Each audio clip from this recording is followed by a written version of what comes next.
Swayam Prabha. Digital India. Educated India.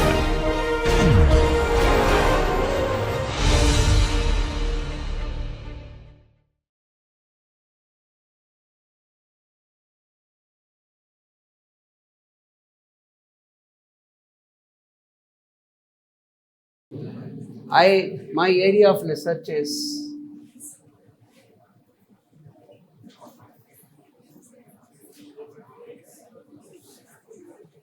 now for this is my broad area of research. For this, one needs expertise in. You would have seen laser, I suppose. What is a laser? What does laser stand for? Anybody? What does laser stand for? Don't immediately go to Google and please. I want a spontaneous answer. Laser के बारे में सुना है कि नहीं? Laser क्या होता है? This is an acronym. Light amplification by stimulated emission of radiation. It is there in your either you are all, I think you are making a transition from +1 to +2, I think. In +2 it is very much there. So this is, each is a capital letter. L capital letter, A capital letter. Light amplification by stimulated emission of radiation. Amplification means what? Huh?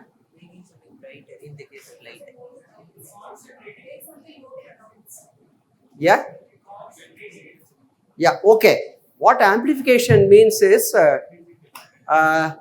you put 10 rupees and you would like to make out of it at least 11 rupees, 12 rupees, preferably 100 rupees, 1000 rupees. This is amplification.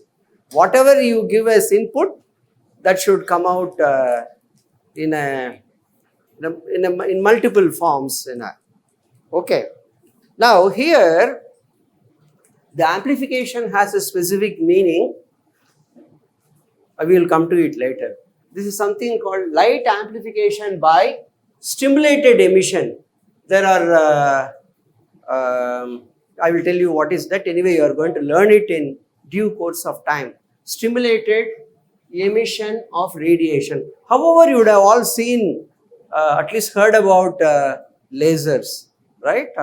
There is a question. If I have a laser and switch on, the radiation will come out. If you have a torch light, you can look into the light. Nothing will happen. If it is a laser light, can you look into it? You can. You can look into it only once. उसके बाद क्या होगा? Your eyes will get likely to get permanently damaged. Retina might get affected. That is because of, as people were telling, there is a concentration of light. See, the kind of light which this particular tube light emits, or light from sunlight, it is a diffuse light. In good old days, there was a filament lamp. I don't know how many of you have seen filament lamp. The light which comes out, it comes in various directions. It goes into various directions. On the other hand, such a light coming from this source or a filament lamp, etc., this is called thermal light.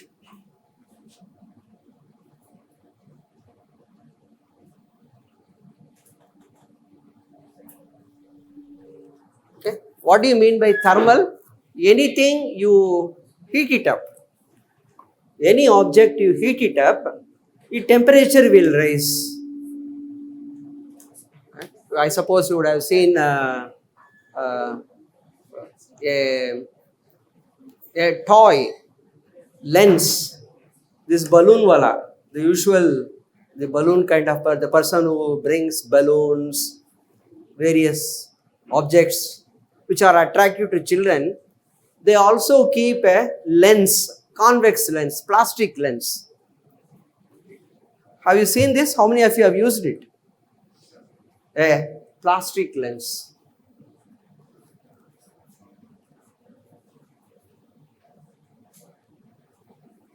Have you seen this plastic lens? No. Okay. So this plastic lens, if you keep it in the path of the sun's light, and you on the other side you keep a white paper and adjust the distance, what will you see? The paper will. Have you done that? This you have read in or in Google whatsoever. And this plastic lens you can get. That's not very costly. These are simple experiments. So there is a direction in which the light is coming. You keep a lens and a paper on this side. Adjust the distance. At a particular distance, you will find a bright spot, and you keep it like this without moving. This is a screen, white paper. Then it will burn. Why it will burn? Why the torchlight, light emitted by torchlight doesn't burn? That is because the light is getting concentrated. What the convex lens does is, all the rays it collects them and it will make them focus at a particular point. So it will burn. Now, a laser light is one. Okay? Along its direction, at every point the light is concentrated. Suppose I have a laser light, let us say this is that, and it emits light like this. So I will draw a rays like this. Sorry, I am not able to draw a proper diagram because holding itself is difficult. At every point along its path, the light is very focused. So if you look into the laser light, you can look only once. Uske baad between you and Shankar Netralaya doctors. Okay, don't do that. See, once upon a time, even in Chennai, when lasers came, simple lasers like of the size of solid state, people didn't know the significance of the lasers. They were selling it as toys. What? In those days, the laser for 5 rupees, 10 rupees in Ranganathan Street in T Nagar, heaps of lasers. People didn't understand how dangerous it is. Everybody was buying a laser.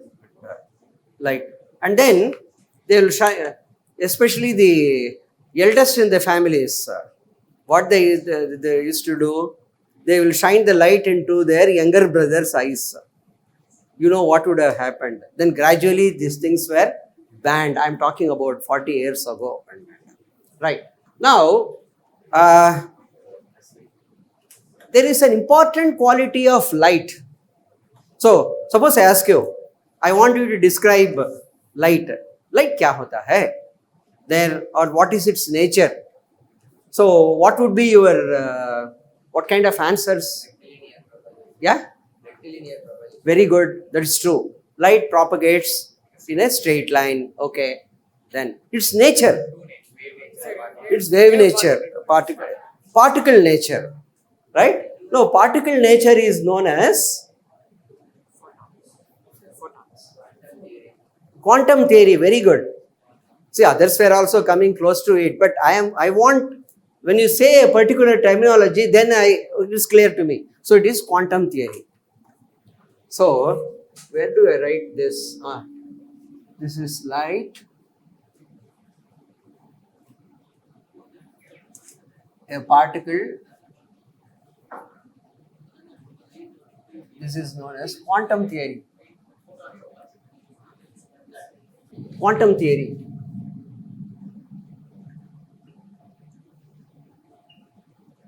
Who proposed the quantum theory?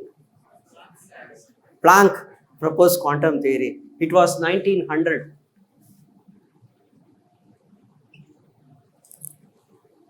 Around that period.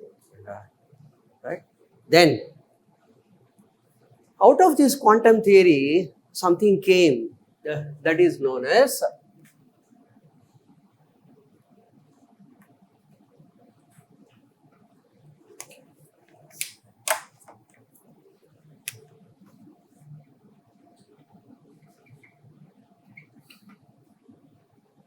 quantum mechanics. Have you heard about quantum mechanics? Now that was in 1925.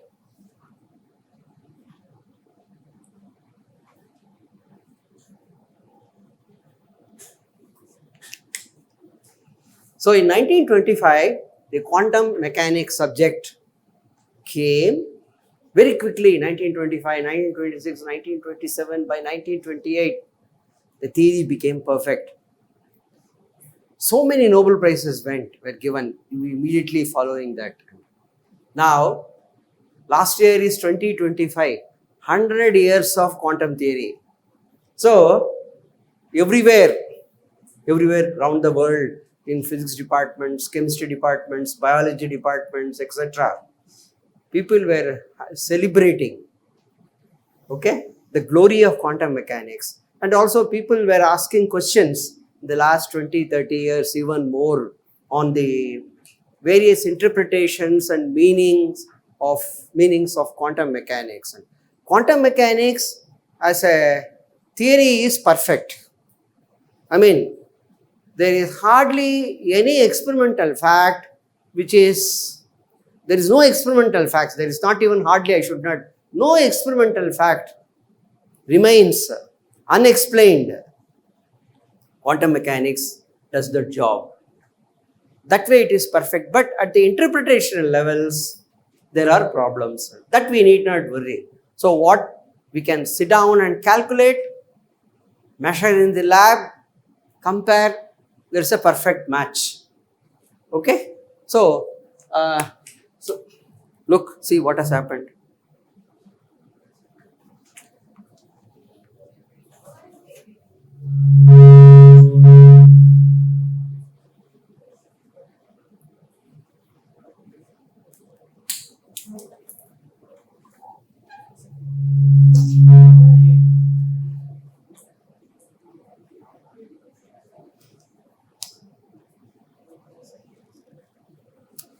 Useless.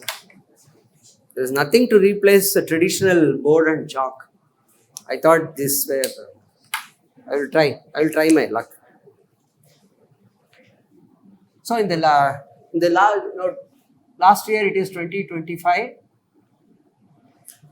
If you go to the internet, you will find so many conferences, so many meetings, discussion meetings on 100 years of quantum mechanics. So the RSI in charge, what is his name? I forgot. Professor Keshavan. He suggested maybe you can tell students what is this 100 years of quantum mechanics, what is this subject is about. And long ago, about 48, 50 years ago, I was as curious as you people were, and then I asked one of my teachers. He was a chemistry gold medalist, so I am not blaming him. So every year, he used to give some 4 or 5 out of the syllabus lectures. He is well known for that. He is a very good teacher and he knows the subject very well, gold medalist. All this reputation was there. So he suggested, he came to the class and asked, sir, you students tell me, what should I talk about? This special lectures. Then I suggested quantum mechanics. He simply listened and didn't do anything. He didn't say yes, he didn't say no. And in the special lectures, every day he was talking about, one day he was talking about benzene molecule, like that, various things, nitrous oxide, various things he was talking. Then after that I asked him, sir, I requested you to talk about so-called quantum mechanics. वो किस चिड़िया का नाम होता है? So we don't know anything, and we thought, that's why I requested you. He said, if you want real bore, then we can talk about quantum mechanics. I was surprised. He said, boredom. Okay. He said, if you want real bore, okay, we can talk about quantum mechanics. Then I was shocked because we used to pick up things from library and read, and so much about. See, please, I want your attention, and don't get distracted by your friends and neighbors.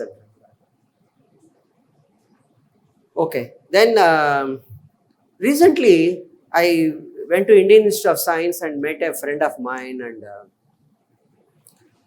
he had become a grandfather. So he was telling that baby, 1.5 years, and he was telling his granddaughter. He was telling, Indian Institute of Science, right, Bangalore, and I visited. He was about to retire, and his granddaughter, sorry, was talking. He said, "Look, there are two things you should learn. One is quantum mechanics, and another thing is pick up some Carnatic music."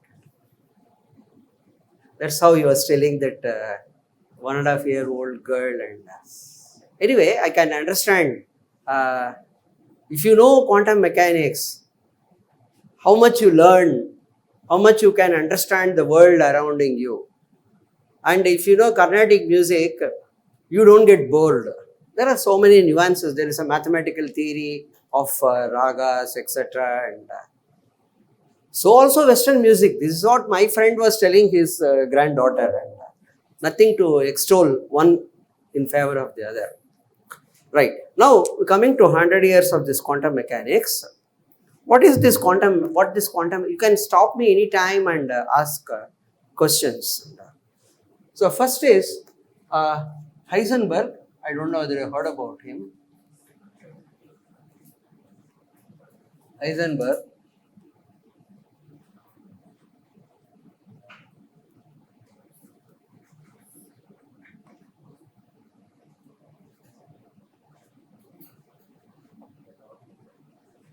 These are the major names which one comes across, who formulated the quantum mechanics. And before that, there was de Broglie.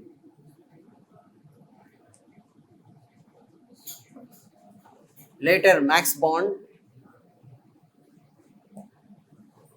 etc. Now, if you look into the Nobel Prize list, at least 20 Nobel Prizes would have gone for subjects which are based on quantum mechanics. For example, for the invention of laser, okay, invention of explanation of superconductivity, superfluidity, tunnel junctions, scanning, tunneling, electron microscope, etc., etc. Every object after 1925. So, the physics before 1925 is classical.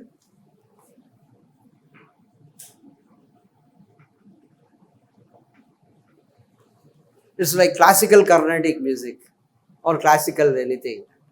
After that, everything is based on physics is quantum.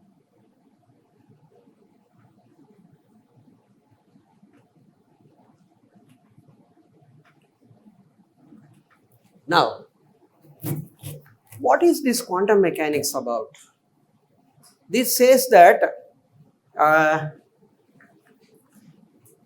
there is nothing like a particle, say electron or a neutron or a proton. Instead, if you have a particle which is moving with the momentum p, okay, actually momentum is a vector, so this is this. Then this particle motion, this presence of this particle can be replaced by,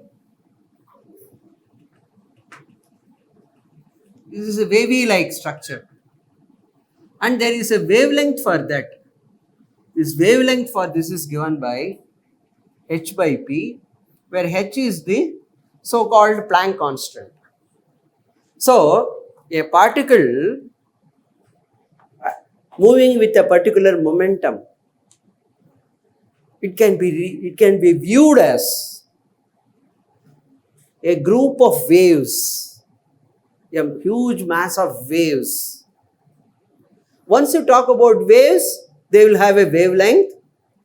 The wavelength is given by h by p. This is what de Broglie's hypothesis. It was actually some 4 or 5 page dissertation. Louis de Broglie, he was actually a student of history. I think his brother was doing a PhD in physics or some such thing, and then so they used to talk and discuss this.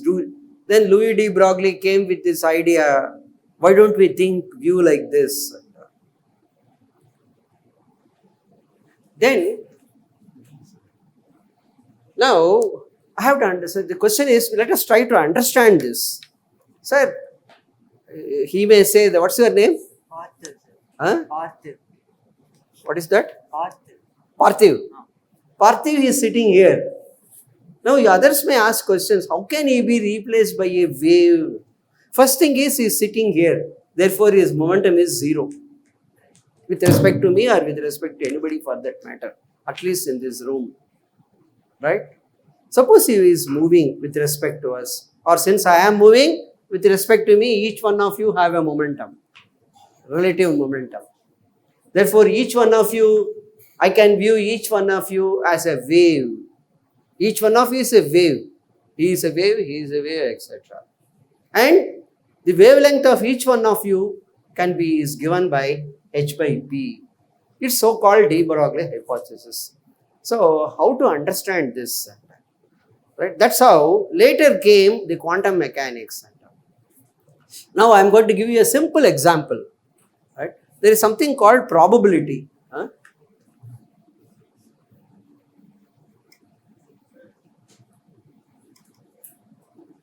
I think Professor Balakrishnan gave a lecture. Yes, please. Sir, I have to also, if it is not in motion, then its momentum will be zero, therefore its wavelength should be infinite. True. But what does that mean? Wavelength is infinity means that you go and measure for the full wave. You have to go very far. Okay? The wavelength is infinity, that's it. What does it means what? If he is a wave, then he is supposed to be infinitely long. True. That is where I am coming to it. Okay, let me explain. So, first of all, we have to understand what is it to associate waves to a particle. This is what my a central theme in quantum mechanics. Don't get bogged down by your doubt. You see whether you can follow me, then let us see whether you understand. Right? So, in IIT, we faculty members have a problem. These BTech students, they are very good, damn good. They ask good questions. But they are also lazy. They don't want to study once they go back to hostels. In hostel, there is a different image. If somebody reads, studies, he will be considered as a nerd. Then what should you do? Most of the time, you should be goofing around, listening to music, playing football. But still, you should somehow manage to get A grade and S grade. Then he is very bright. That is the kind of image. So, people won't study. Then they stop us. Now I have to understand. I have a question. You first to clear this doubt. So, my view is, it is, you keep following me and then see whether you understand or not. Then we can always continue our discussion outside the class also. Now, how to understand a particle being described by a collection of waves? This is what I am trying to do. Okay, I am going to give you an example. Once any example, no, you have to be very careful. Example has a purpose. So you should not ask one-to-one correspondence whether it is there. Okay, the question is like this. Now, Parthiv is sitting in this class. Let us assume Parthiv's father is my friend. Let us assume Parthiv's father is my friend. So, now I am giving a course of lectures on quantum mechanics.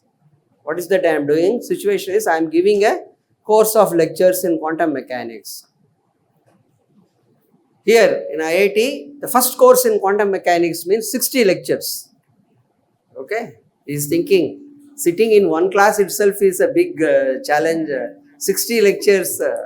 Anyway, you are only imagining, so nothing is lost. I am having a purpose. Right. So, Parthiv's father, my good friend, he calls me and says, hello MVS, I am known as MVS. Yes, I have not met him for a long time, and he says, Is it that you are teaching quantum mechanics to the class first year students where my son is sitting? And I said, yes, yes, nice listening to you after a long time. And yeah, I am teaching quantum mechanics. Then he asked a question. Tomorrow, when my son enters your class, where is he going to sit? Where does he sit? What is the question? This is something like this. Let us say this is the, like railway train compartments, S1, S2 like that, and this is seating position 1, S2, S3, S4 like that. And he is concerned whether his son sits in the first bench or not. Let us say that. Okay. Now I tell him that I am an astrologer to answer this question. Tomorrow your son may not come to my class. He sat in my class for the first day. Outside the classroom, so many interesting things are happening in IIT. How can I answer this? No, he will definitely come. Where will he sit? Then I will say, from one event, today I know where he sat. S1, S2, S3. In S3 he sat. Today he sat in S3, that's all I can tell you. I cannot give you the information. Where will he sit tomorrow? This is not a subject of physics. This enters into astrology. Then I tell him, I will answer after 10-15 classes. So what I do? I will make a note of like this. This is seating position, SI. This is S1, S2, like this. Let us say there are some 50 seating positions. Then number of times it sits. So every day I take attendance and I also mark it in the attendance. What? Today S3, tomorrow S27, day after tomorrow some S5, like that. So after I take data for 20 days, I take data for 20 days. Let us say S1 he didn't sit at all. S2 is at 2 days, S3 only once, like this, then S7, then 5 times, etc. Totally when I add all this, how much it should be? 20, because I am taking data for 20 days, from that I am going to make a prediction, right? Now from this, we work out a probability. What is the probability? We have 20 events. Therefore, probability that Parthiv, right? He will sit in seating position SI. Since he didn't sit at all in S1, the probability for that is 0. Probability for S2 is 2 over 20 is 1 over 10. Then this 1 over 20. Then this is 5 by 20.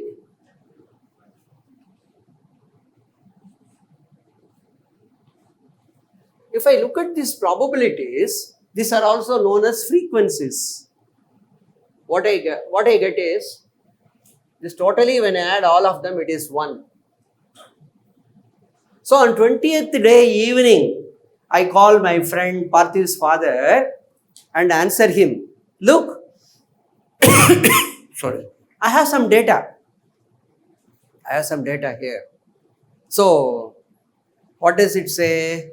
Tomorrow, if your son comes to my class, in IIT we have no restriction. You enter and sit wherever you want, and we don't, nothing like you should be here, otherwise you won't get attendance. We don't have any such norm. Right. So, if Parthiv comes to the class tomorrow, with probability 0, he will be found in S1. With probability 1 over 10, he will be found in S2. With probability 1 over 20, he will be found in S3, etc., etc.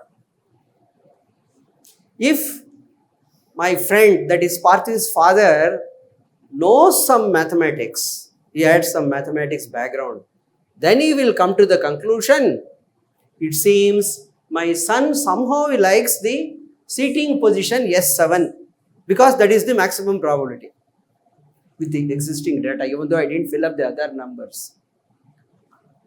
So that's all it gives. It doesn't say that on the 21st day, is it guaranteed that he will go to S7? No. In fact, on 21st day, he may go to S1. He may. We don't know. Therefore, your data gets dynamically updated.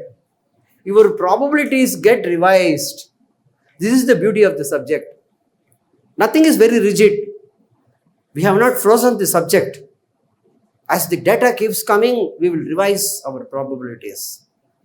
So this is if Parthi's father knows some mathematics. On the other hand, if he were a student of some other, let us say, history or some other subject, he doesn't know anything to do with mathematics, then he will come to the conclusion, अरे मैंने क्या सवाल पूछा? If my son comes to the class, goes to the class, where he will be seated? कैसा जवाब दिया तुम? Even during your college days, school days, this fellow was crazy because he was doing algebra, trigonometry, various things, and then now after becoming faculty member in IIT, pagal ho gaya. What do you think or not? That's what. Now, this is precisely what happens to a quantum particle, not to the classical particle. This is precisely what happens to the quantum particle. When a particle is replaced, this is actually replacing. This particle fixed by wave picture, it gives with different probabilities with which you can find that quantum particle in various regions. What is the probability the particle can be found here? What is the particle the probability can be found here? So there are some regions where the probabilities are relatively small. There are regions where the probabilities to locate the particle are high. Now, total probabilities, sum of all the probabilities, sigma of all the probabilities, it remains 1. Okay? The sum of all the probabilities becomes equal to 1. Now, now you may say, sir, if this is what happens in quantum theory, quantum mechanics to a particle, and in your analogy you had taken a real life situation, then both seem to be the same. Then is quantum mechanics applicable to real life situations also like this? See, look, I had given an analogy. Okay? Now, when we were in the age group of 4 to 10 or so, we used to go, at least in my age, no, one entertainment was go to elders like grandfather, Periyamma, some such people, and then they will tell stories. In a story, a dog will talk to donkey, or there is a fox which goes and talks to a crow, right? Then we in those days we were all very eagerly looking, kya hoga, like that and that. But we never asked the question, will ever a dog talk to a crow? Will a fox ever talk to a donkey or what? So do they understand the language? This kind of logic related questions we never asked, because every fairy tale has a moral to convey. That was important. In the same way, the real life analogy I gave is to give a situation, something like this. In fact, I keep telling people, my students. So there should be some inspiration.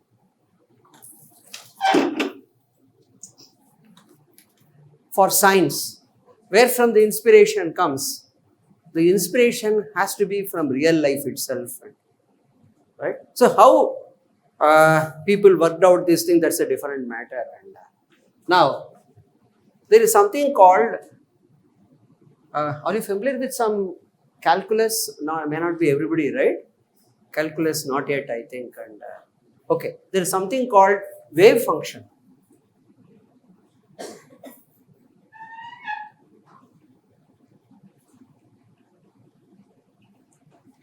So this wave function describes this wave nature of this particle.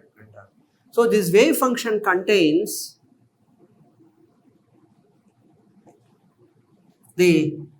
all the probabilistic information about locating the particle in various regions.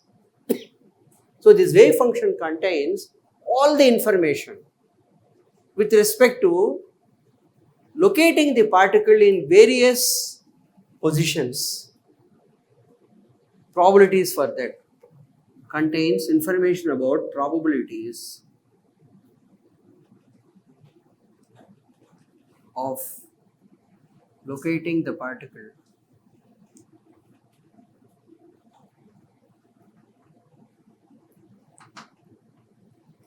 at various points. This wave function is what calculated by, this is what is called Schrödinger.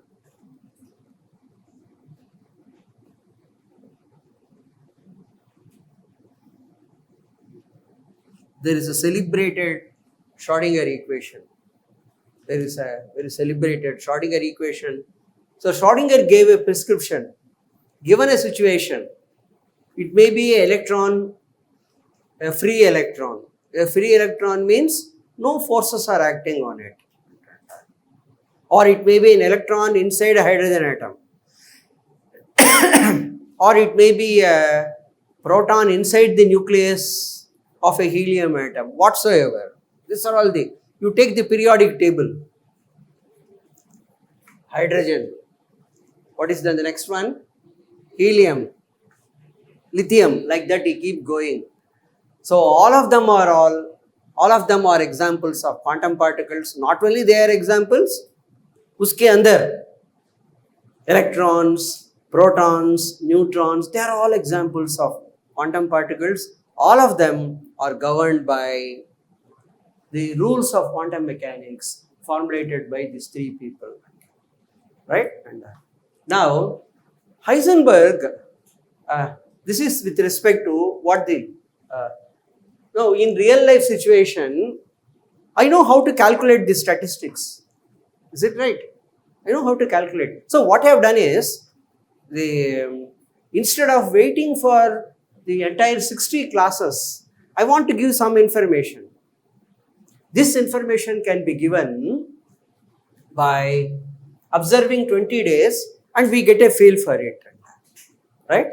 Now, at the same time, now I also want to talk about, when we talk so much about quantum mechanics, since Professor Balakrishna has given some idea about probability, I think he also spoke about, that's what he was telling, some statistical methods, etc.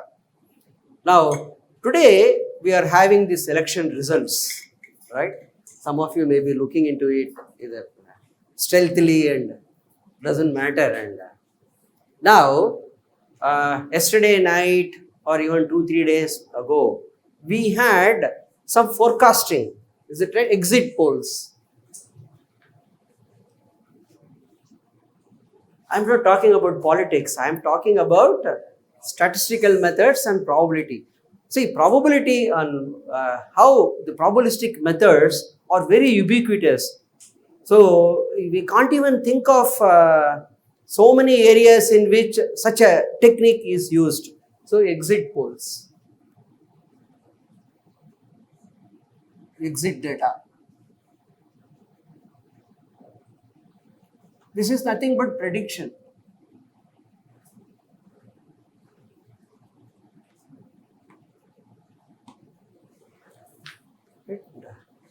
So somebody said this party is going to get so many seats. Some other survey said this party is going to get so many seats, etc. And so very often, this time also there is one particular group, what it had predicted has come out to be more or less close to the truth. And anyway, that's a different matter. Now, how do they do it? And okay, this is known as first thing is to predict, we need a large sample. This is a sample.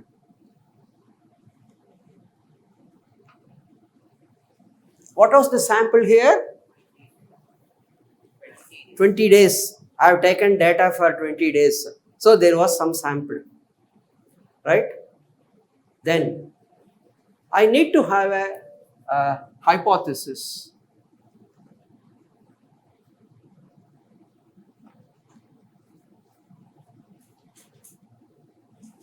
Then I need to have a method of estimation. That means some way of calculating.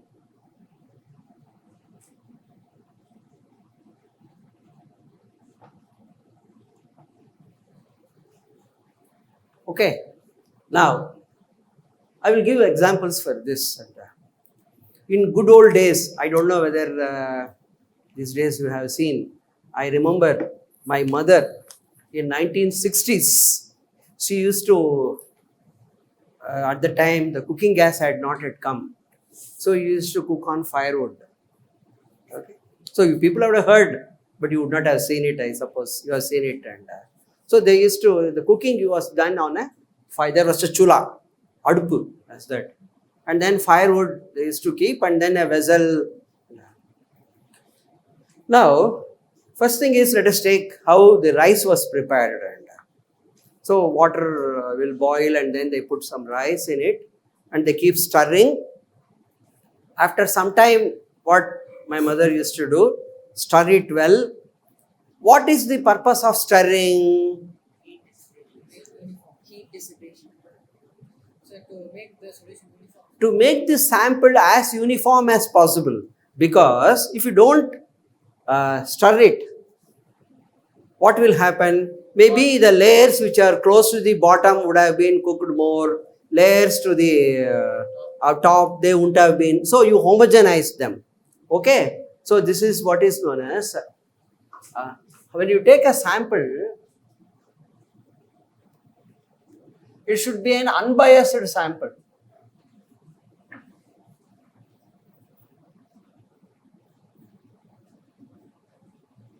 What is unbiased sample? Right? So if I take just the sample from the bottom of the vessel, and after that what the mother used to do, from a ladle, karandi, she will take, and using 2 fingers she will take 1 or 2 specks of rice and press it with the hand. Then she will decide, no, some more cooking is required. She will put it, stir it, and leave it for some time. Because of the experience, she knows the cooking has to go on for 3 more minutes, 5 more minutes, like that. Sometimes they may even add water. Sometimes they may remove water. They are all experts. Actually, all these things were done without taking a course in probability theory, without taking a course on statistics.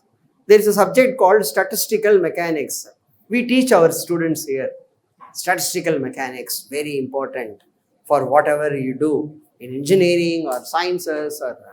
But people were using these techniques. So, this. Now, in these elections, so people, what they have to do, the surveys, they have to go and ask so many people, whom did you vote, or whom are you going to vote? Exit polls means after the election, but they can't publish it. There is a time when they say that after all the election is over, now they can publish it. So they will ask people who come from the booth, kisko vote diya tum? Sometimes they will tell truth, sometimes they won't tell truth. Okay? Suppose somebody, all the people whom the survey is taken from, or belong to one particular class of the society. Let us say that all of them are in the age group of around 18 to 20 or like that. Let us say that. And then a famous cricketer is standing for election, let us say. Is there anybody standing like that? I don't know. A famous cricketer, whoever, Tendulkar. So he has more money and he did not come here to make money. And then what they will say, to whom they will vote? They will vote only for the Tendulkar. Because that is the game they enjoy. They are all in that particular age group. So obviously, when you take a sample, you have to do the sampling in an unbiased way. This is called unbiased sampling. Now you go to our library, you have been permitted. There is a section for statistical subjects. Sampling is such a big subject. Sampling itself is a big subject. So much research is done. So many big books you will find. So sampling is not that easy as we think. So the data that is collected, to whom they voted, it has to be from all age groups, 18 to 20, elderly people, the age of 40, 60, and people who are chartered accountants, professors, office working, even housemaids. So you have to have a unbiased. Now you cannot exclude somebody, no, that person is auto wala, so usko hum chhod denge, no. You cannot have your any decision like that. You have to do it in an unbiased way. This is unbiased sampling. If the sampling is biased, then the results are not going to reflect the truth. It is something like this coin, unbiased coin.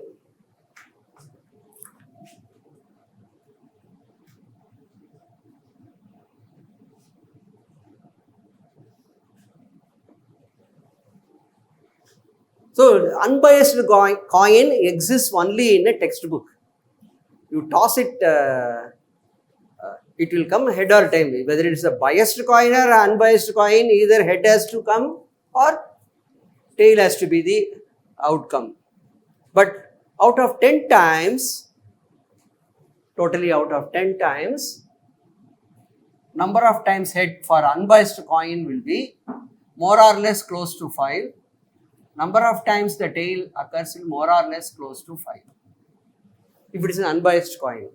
I can always bid a coin in such a way that number of times head occurs is, let us say, close to 8. Number of times that close to 10. We read this Mahabharata story where this famous, the game of dice happened, and then every time this Yudhishthira lost. One explanation is the dice which he was having was a biased one, or when he rolled it, he replaced it. Whatever, some hangama he did, we don't know what he did. And if you read the original Mahabharata, the author, Vyasa, is very silent on that. That's all. Anyway, we need not bother about it. So, you can always have a biased one. So, if you take data from exit polls from only certain group of people, your data would be, your outcome is going to be biased. So, first thing is the sampling. Then comes, there is a hypothesis. What is the hypothesis? Hypothesis is, here I want to find which seating position is going to have the maximum probability. Which seating position is going to be chosen by our friend Parthiv, right? I don't have liking to any such thing. But I will also tell you how difficult it is to be unbiased. It's very difficult to be unbiased. Okay? Yeah. You can carefully notice. And, I will tell you how my own experience is. Very difficult. Several years back, about 10-15 years back, one of my old students, our department old students came.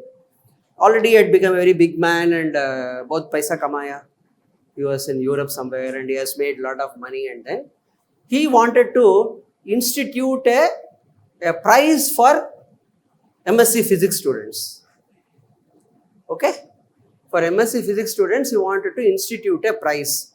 He came to me and said, sir, I am giving you 10,000 rupees. You give it to first prize, second prize, third prize to best in your class. He told me means he told me and head of the department. Now this is a lot of work for us. To whom I will give this first prize? Let us say second prize, third prize. So now when I tell the students, look, so and so, Dr. Ishwar, who was my old student, he has come and given 10,000 rupees to be and instituted a first prize, second prize, third prize like that. So then immediately everybody in the class thinks there is a chance I may also get it, first prize. Is it right? If there is before that what it is, you think that why should not I get it? I am also studying well. And so let us say that there is only one prize given. So there are capital N students. Capital N students. So let us say that first prize, some money, whatever that we need. So more than the prize, the certificate which the IIT gives is important. He has won this certificate, prize. So everybody in the class thinks, what is the probability that each student in the class gets this first prize? 1 by capital N. Very good. The probability that each student will get is 1 by N.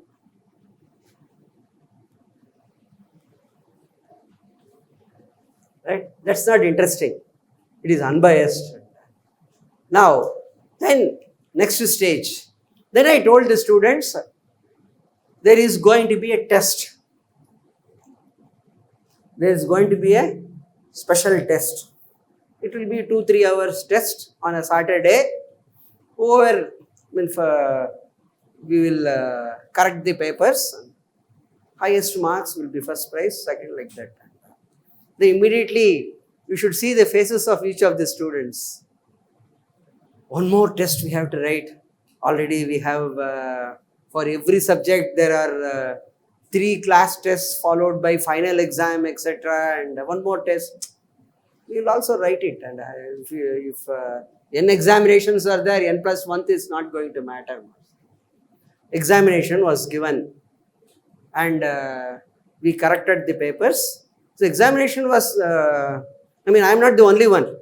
Many people are involved and corrected and we announced first prize, etc. Immediately that day evening a criticism came. What? MVS is a theoretical physicist. I mostly work with mathematical models, interpret the experimental data. And I go to the lab to teach, but I am not an experimentalist. So the criticism is, since MVS is the in charge of this prize, deciding the prize to whom, the question paper was heavily loaded with theory questions. Okay? Actually, what happened that year, there were 5 members committee was there. Out of these 5 members, 3 were theoreticians and 2 were experimentalists.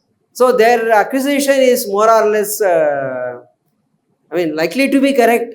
Not that we wanted the examination to be more theory loaded.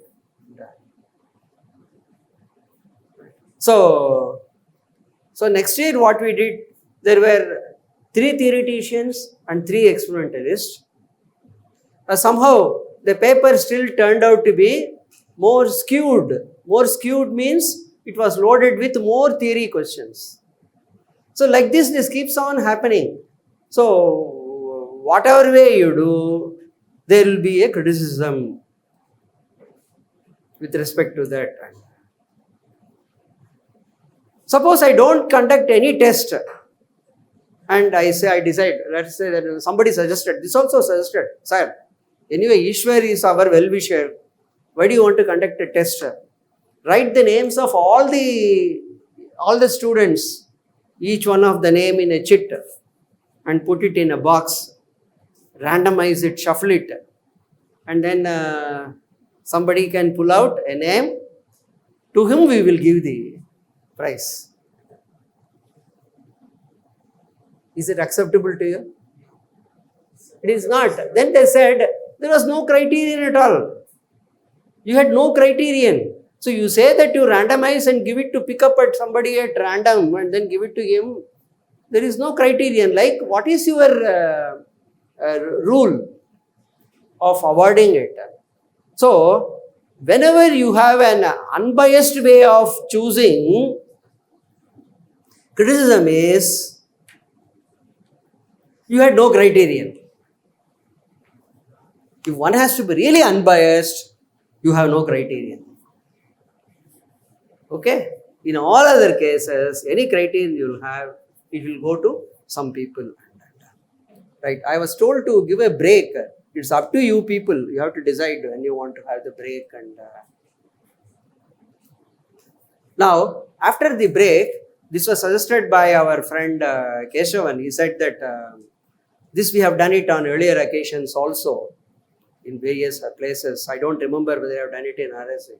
So, I have been lecturing for 1 hour. You people can ask questions, not only about the subject, about future scope in physics or sciences, various things. If I don't know the answer, I will say I don't know. There is no problem. We will try this. I have found it to be very interesting, and all interesting comments coming from various people. We will try this for some time. You can also ask questions on this quantum theory. And so, let me summarize what I had in my mind to tell that both quantum theory and in real life situations, one uses the rules of probability.